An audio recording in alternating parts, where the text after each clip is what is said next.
Good morning, Namaste, Pranam to all brothers and sisters. I am Dr. Divakaran Cochin.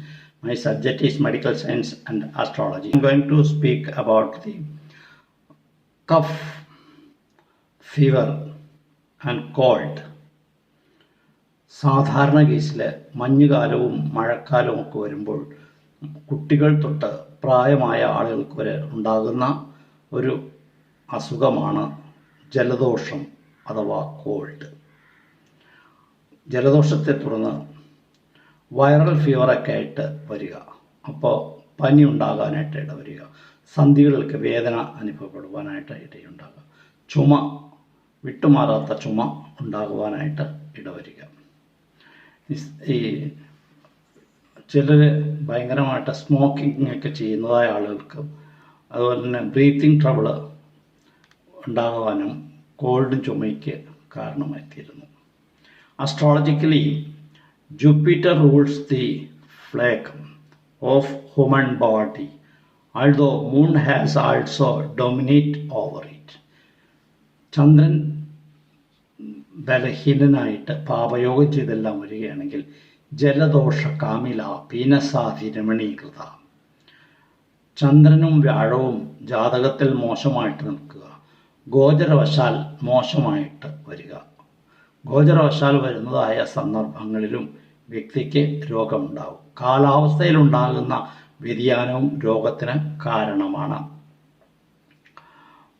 For the disease cough, cold and phlegm, it is pointed out that due to the attention of Moon, Venus, Mercury and Jupiter, particularly in 4th house from the ascendant, ജാതകത്തിൽ ലഗ്നത്തിൻ്റെ 4ാം ഭാവത്തായിട്ട് ചന്ദ്രൻ വരിക, ബുധൻ, വ്യാഴം ഇവയുടെ ബന്ധം ഉണ്ടാകുക, ഇവയ്ക്ക് പാപയോഗങ്ങൾ വരിക, ചന്ദ്രൻ ബലഹീനനായിട്ട് ദുർബലനായിട്ട് ഒക്കെ വരിക.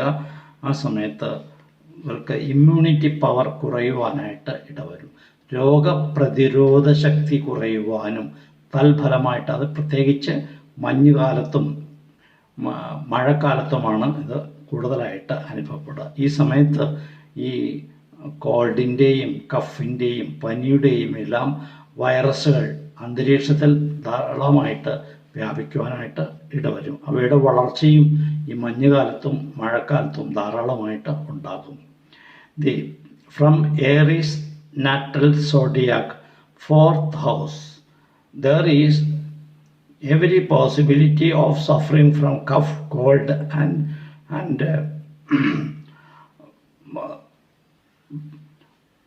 cough. To cure the diseases after nullifying the other plants, significant is to compound by providing the natural this. So during that period we have to prevent the disease by taking, ചുമ ഭയങ്കര ശക്തിയായിട്ടുണ്ടാകുകയും ചുമ മാറാതിരിക്കുകയൊക്കെ ചെയ്യുകയാണെങ്കിൽ ചെറുനാരങ്ങ നീരും ഇഞ്ചി നീരും തേനും ഒരല്പം കുരുമുളക് പൊടിയും ചേർത്ത് കഴിക്കുന്നത് പെട്ടെന്ന് ആശ്വാസം കിട്ടുന്നതിനും രോഗം പെട്ടെന്ന് മാറുന്നതിനും സഹായിക്കും. അതല്ല എന്നുണ്ടെങ്കിൽ തിപ്പലിയിട്ട് കഷായം വെച്ച്, തിപ്പലി,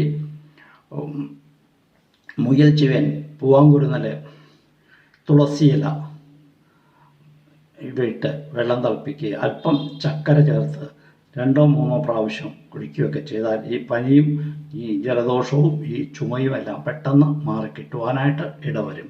അപ്പോൾ അങ്ങനെ ചുമയും പനിയും ഒക്കെ ഉണ്ട്, ഭയങ്കരമായ ശാരീരിക അസ്വസ്ഥതകളൊക്കെ ഉണ്ട്, വൈറൽ ഫീവർ ആണെന്നുള്ള അതിൻ്റെ ലക്ഷണങ്ങളൊക്കെ ഉണ്ടെങ്കിൽ ഇത് പെട്ടെന്ന് തന്നെ ചെയ്യുന്നത് നല്ലതായിരിക്കും.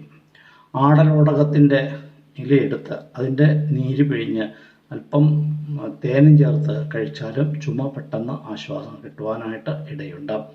കൂടാതെ ഇങ്ങനെ മഞ്ഞുകാലവും മഴക്കാലവും ഒക്കെ വരുന്നതായ സന്ദർഭത്തിൽ ചെറുനാരങ്ങയുടെ നീര്, ഇഞ്ചി നീര്, തുളസി നീര്, പനിക്കൂർക്കയിലയുടെ നീര്, അല്പം തേനും കൂടി ചേർത്ത്, തേനും കുരുമുളക് പൊടിയും ചേർത്ത് 1 സ്പൂൺ വീതം 3 നേരം കഴിക്കുകയാണെങ്കിൽ ആ വ്യക്തിയുടെ ചുമയും പനിയും ജലദോഷവും എല്ലാം പെട്ടെന്ന് തന്നെ മാറിക്കിട്ടുകയും പൂർണ്ണ ആരോഗ്യവാനായി തീരുവാനും ഇടയുണ്ട്.